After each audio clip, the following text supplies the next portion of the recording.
दोस्तों नमस्कार, स्वागत है आपका फिर से नए वीडियो में। दोस्तों आज की वीडियो में हम देखने वाले हैं सम्राट अशोक की कहानी। तो चलिए देख लेते हैं, आप लोग वीडियो में कंटिन्यू बने रहिए। एक मैदान में मगध के सैनिकों के शिविर लगे हैं। बीच में मगध का पताका फहरा रही है और पताका के पास ही सम्राट अशोक का शिविर है। संध्या बीत चुकी है, आकाश में चमकने लगे हैं, मतलब आकाश में जो है तारे चमकने लगे हैं। शिविरों में दीपक जल गए हैं। अपने शिविर में सम्राट अशोक टहल रहे हैं और उनके मुख पर चिंता की छाया है। वे कुछ सोचते हुए आसन पर बैठ जाते हैं। और आज 4 साल से युद्ध हो रहा है।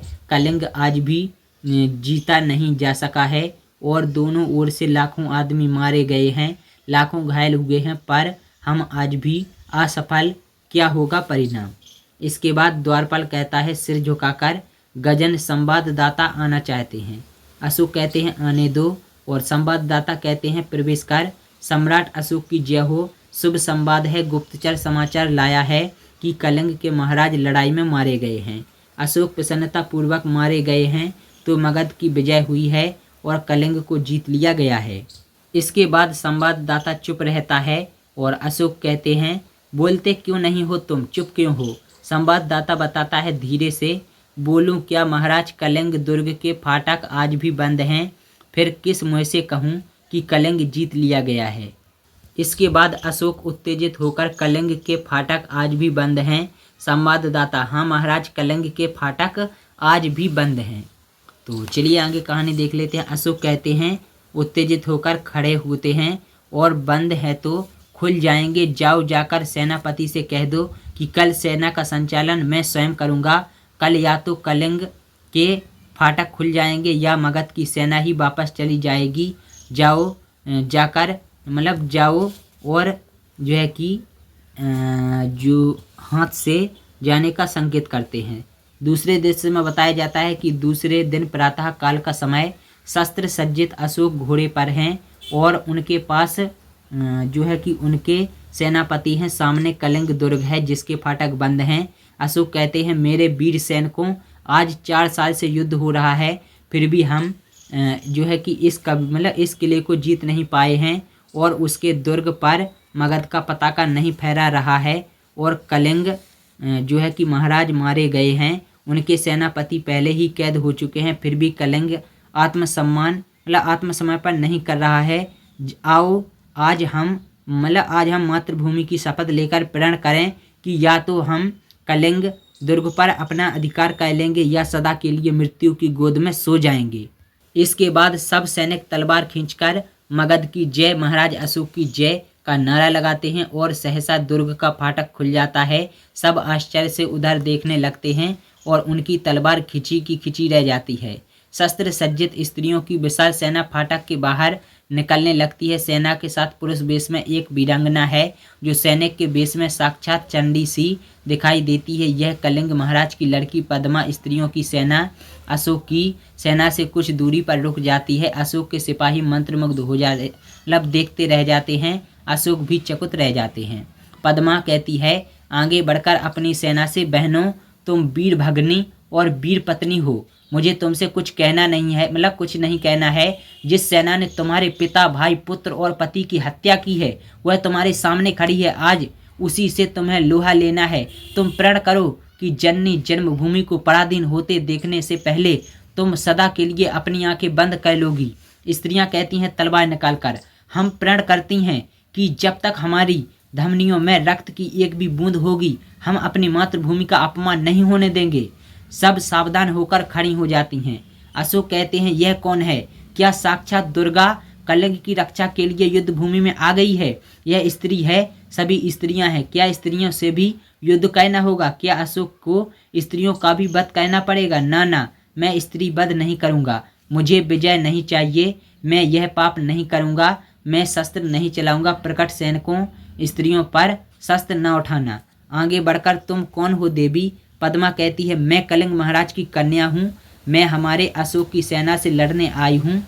जब तक मैं हूँ मेरी ये वीरांगनाएं हैं, कलिंग के भीतर कोई कदम नहीं रख सकता। कहाँ है अशोक? कहाँ है मेरे पिता का हत्यारा? मैं उससे द्वंद्व युद्ध कहना चाहती हूँ। तब जाकर अशोक कहते हैं, अशोक तो मैं ही हूँ, राजकुमारी दोषी मैं ही हूँ, परंतु तुम स्त्री हो, तुम्हारी सखियाँ स्त्री हैं, मैं स्त्री पर शस्त्र नहीं चलाऊंगा। इसके बाद पद्मा कहती है, क्यों महाराज? अशोक कहते हैं, शास्त्र की आज्ञा है राजकुमारी। पद्मा कहती है, और शास्त्र की आज्ञा है कि तुम निरपराधियों की हत्या करो, और शास्त्र की आज्ञा कि तुम अपनी विजय लालसा पूरी करने के लिए लाखों माताओं की गोदें सूनी कर दो और लाखों स्त्रियों की मांग का सिंदूर उजाड़ दो। फूंक दो शास्त्र को, जो तुम्हें यह सिखाता है कि तुम शास्त्र सीखने नहीं युद्ध करने आई हूँ। आपने सिपाहियों से कहो तलवार उठाएं, और कलिंग की स्त्रियां तुमसे कुछ नहीं चाहती, केवल युद्ध चाहती हैं। अशोक सिर झुका लेते हैं और पद्मा कहती है, क्यों सिर क्यों झुका लिया महाराज? मैं युद्ध चाहती हूँ, केवल युद्ध। आज आपके भीषण युद्ध की पूर्ण आहुति होगी। अशोक कहते हैं, बहुत कुछ हो चुका राजकुमारी, मैं अब युद्ध नहीं करूँगा। पद्मा कहती है, यह क्या महाराज? इसके बाद अशोक कहते हैं अपने सैनिकों से, तुम भी अपनी तलवारें नीचे फेंक दो। आज से अशोक किसी पर आक्रमण करने की आज्ञा नहीं देगा। फेंक दो अपनी तलवारें। अब सैनिक अपनी तलवारें फेंक देते हैं। पद्मा कहती है आगे बढ़कर, मैं भुलावे में नहीं आ सकती महाराज, मैं तुमसे युद्ध करूंगी। भूखी सिंगनी हो रही हूँ, मुझे अपने पिता की हत्या का बदला लेना है।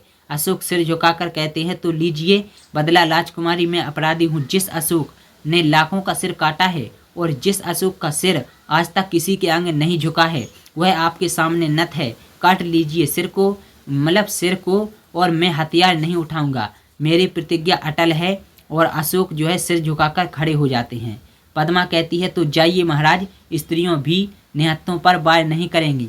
आप अपनी प्रतिज्ञा की रक्षा करने के लिए जीवित रहिए। पद्मा अपनी स्त्रियों की सेना के साथ दुर्ग में चली जाती हैं।